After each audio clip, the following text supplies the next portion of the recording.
अगर हमारे देश में आम जनता से पूछा जाए कि वो किसी भी नेता से क्या एक्सपेक्ट करते हैं, तो ये जरूर कहेंगे कि जी विकास होना चाहिए, हमारे देश को अमेरिका, इंग्लैंड, लंदन जैसा बना दो और कुछ नहीं चाहिए। लेकिन अब जब प्राइवेटाइजेशन हो रही है तो इसका भी विरोध हो रहा है कि प्राइवेटाइजेशन क्यों कर रहे हो। एक बार ये देख लो कि अमेरिका में कितने लोग सरकारी नौकरी के पीछे पड़े हुए हैं, लंदन में कितने लोग सरकारी नौकरी करते हैं। खैर छोड़िए, वो विषय ही अलग है। आज दूसरे विषय पर बात कर रहे हैं और मेरा जो बात करने का मकसद है वो कुछ और है। फैक्ट और रिसर्च पर बात करेंगे, जिस पर मैं हमेशा से करता आया हूं। लोगों को दिक्कत है, थी और रहेगी भी, लेकिन जो सच है वो सच है। वो मेरे छुपाने से या मेरे बताने से बदल नहीं जाएगा, वो सच ही रहेगा। आपके सुनने या उसको नकार देने से भी वो सच ही रहेगा। अगर आपका नेता कोई अच्छी चीज कर रहा है तो उसको सपोर्ट कीजिए, अगर कुछ गलत कर रहा है तो उसके खिलाफ आवाज उठाना शुरू कीजिए, क्योंकि ठीक और गलत की आवाज उठाना आपका कर्तव्य बनता है। अगर कुछ गलत हो रहा है तो वो किसी नेता को अफेक्ट नहीं करेगा, उस पर प्रभाव नहीं डालेगा, वो आप पर ही प्रभाव डालने वाला है, क्योंकि वो पॉलिसीज आपके लिए है, नेता के लिए नहीं है। चलो फिर भी जो मेरा काम है वो मैं अक्सर कहता हूं मैं जरूर करूंगा। मेरा काम है आप लोगों को जानकारी देना, बिना किसी नैरेटिव के, बिना किसी एजेंडा के। और इतना दिमाग सब में है, अब ये चीज मत बोलना कि सॉल्यूशन नहीं बताया। सॉल्यूशन मैं बताऊंगा, अपनी तरफ से जरूर बताऊंगा। और ये मत कहना कि इसके बाद क्या होगा, इतना दिमाग सब में है। सिचुएशन को एनालाइज हम सब कर सकते हैं। एक बार फैक्ट पर अब बात कर लेते हैं।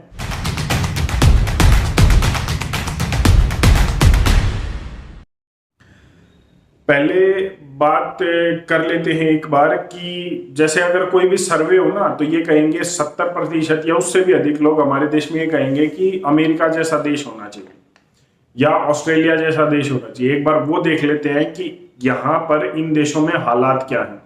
और आज सिर्फ बात करूंगा आर्थिक सामाजिक दूरी की।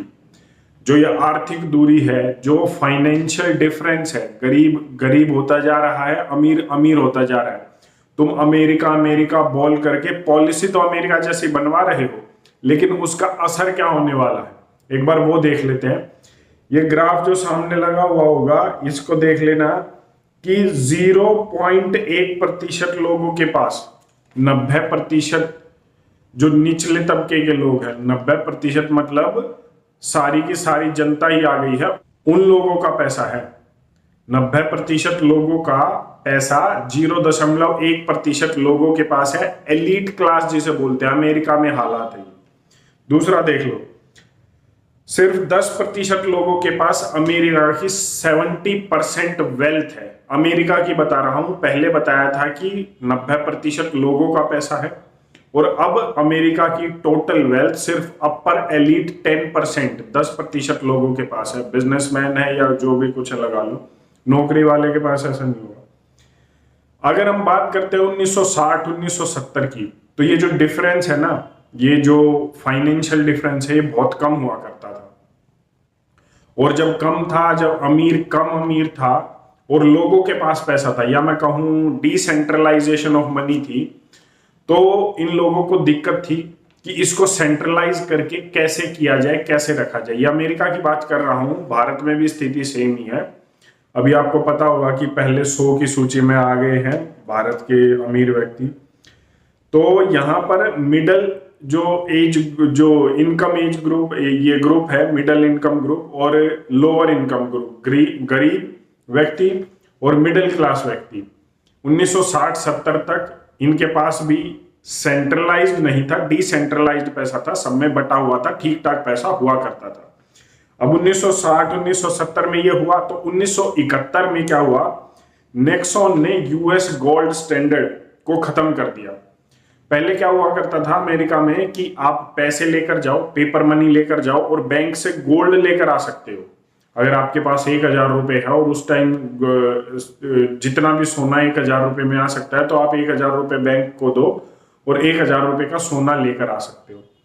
लेकिन दिक्कत क्या आई, आप पेपर मनी को तो जीरो कर सकते हैं, कभी भी गोल्ड को, सोने को आप जीरो नहीं कर सकते। कहने का मतलब ये है कि अगर आपके अकाउंट में, अगर आपके घर में 5 लाख रुपए रखे हुए हैं, अगर आपके अकाउंट में 10 लाख रुपए हैं और सरकार कल को ये नियम निकाल दे कि आपके अकाउंट में जो भी पैसा है वो अब जीरो है, या वो अब आधा रह जाएगा, या उसको हम सिर्फ 10% ही वापस देंगे, तो ये नियम आपको मानना पड़ेगा। ये बैंकों के और सरकार के नियम होते हैं। अगर कोई भी इमरजेंसी है या कोई भी ऐसी आपदा आती है या कोई भी अगर नियम निकाल देती है सरकार।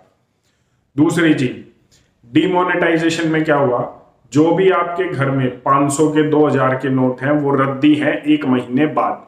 पेपर मनी को, वैल्यू को जीरो कर सकती है सरकार, लेकिन कभी भी ऐसा गोल्ड के साथ, सोने के साथ नहीं होगा। तो अमेरिका में 1971 में ये आया, गोल्ड स्टैंडर्ड को खत्म कर दिया गया। उसके बाद अब आप पेपर मनी को देकर सोना नहीं खरीद सकते। यह अधिकार सिर्फ बैंकों के पास था, यह अधिकार सिर्फ कुछ चंद लोगों के पास था। अब क्या हुआ, आपको पेपर मनी तक सीमित कर दिया गया, नोटों तक सीमित कर दिया गया। इसके बाद जो डिफरेंस है वो बढ़ता चला गया। अब देख रहे हो ना, ये जो बड़े बड़े लोग होते हैं इनके या तो शेयर्स में होता है, या गोल्ड में पैसा होता है, इन्वेस्ट कर रखे होते हैं, या फिर बैंकों का पैसा जो है गोल्ड में होता है।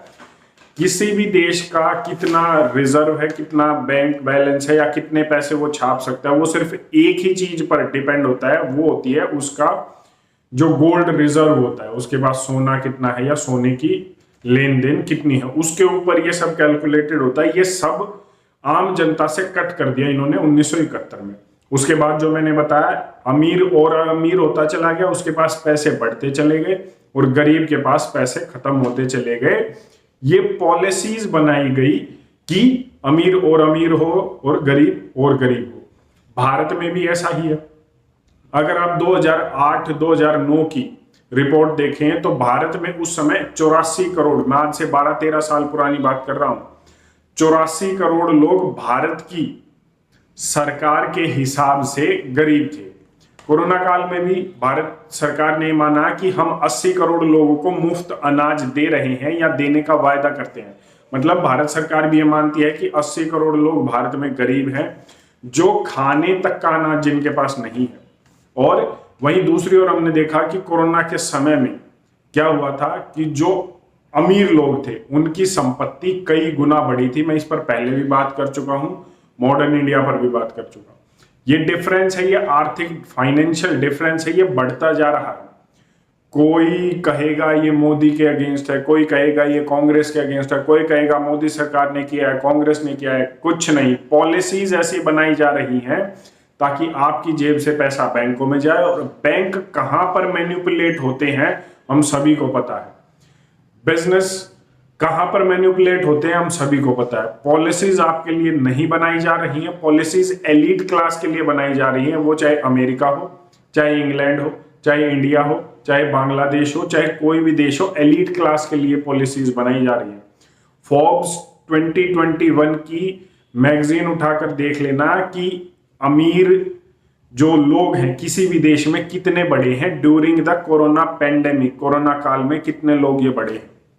सभी देशों में जब काम धंधे बंद थे, जब नौकरियां खत्म हो रही थी, जब अनएम्प्लॉयमेंट हो रही थी, जब लोगों को खाने के लिए नहीं मिल रहा था, तो किसी भी देश की देख लेना एलीट क्लास के शेयर्स बढ़ रहे थे। वो पिछले कंपेरेटिवली टाइम से ज्यादा कमा रहे थे। उसमें भारत के भी एलीट क्लास थे, अंबानी अडानी सभी थे।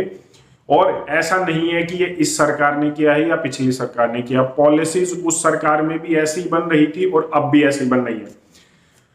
प्रॉब्लम ये आती है कि ये सब चीजें होती हैं। अब मैंने जैसे पिछले वीडियो में बात किया कि मैंने काफी दिन पहले ही बताया था, जो अब नेशनल न्यूज़पेपर की खबर बन चुका है कि कोल के क्राइसिस होने वाले हैं, कोयले की शॉर्टेज होने वाली है भारत में। तो आया कि ये जो दिखाने के लिए पॉलिटिकल स्टंट है और इस तरीके की बातें हो रही थी। हम उन चीजों को मानना नहीं चाहते जो घट रही है, जो हमारे साथ हो रहा है। हम किसी भी चीज को एक चश्मे से देखते हैं, या तो वो चश्मा बीजेपी का होता है या वो चश्मा कांग्रेस का होता है। मतलब पॉलिटिकल पॉइंट ऑफ व्यू से देखते हैं। अगर वो हमारे हिसाब से है तो हम उसका सपोर्ट कर देंगे, और अगर नहीं है पॉलिटिकल पॉइंट ऑफ व्यू से तो हम उसका विरोध कर देंगे। हम ये नहीं देख रहे कि जो पॉलिसी बन रही है ये गवर्नमेंट हो या वो गवर्नमेंट हो, फाइनली वो इफेक्ट हमें करने वाली है। अगर महंगाई बढ़ती है तो इफेक्ट आपको करने वाली है और किसी को इफेक्ट नहीं करेगी। एमएलए एमपी को कोई फर्क नहीं पड़ता, अगर वो नहीं भी रहा तो उसके पास बहुत है। सॉल्यूशन ये आते हैं, वो अपना एक इकोसिस्टम तैयार कर रहे हैं। अगर आप किसी भी देश में चले जाएं तो एलीट क्लासेस की फेवरेबल पॉलिसीज हैं। 90-95% जनसंख्या को लेकर पॉलिसीज फेवर नहीं है, चाहे कोई भी देश हो। तो जब वो अपना इकोसिस्टम तैयार कर रहे हैं तो आपको भी अपना इकोसिस्टम तैयार करना होगा, अपनी पॉलिसीज बनानी होगी, लेन देन अपने लेवल पर करना होगा। पेपर मनी या इन तरीके की चीजों से काम नहीं चलने वाला। हर चीज के लिए लेन देन का भी सिस्टम होना चाहिए, आने जाने का भी इकोसिस्टम होना चाहिए। जब तक ये इकोसिस्टम नहीं होगा, मेरे वीडियो बनाने से या आपके वीडियो देखने से चीजें नहीं बदलने वाली। आप इस पर अपनी क्या राय रखते हैं, एक बार कमेंट करके जरूर बता दें। धन्यवाद। जय हिंद।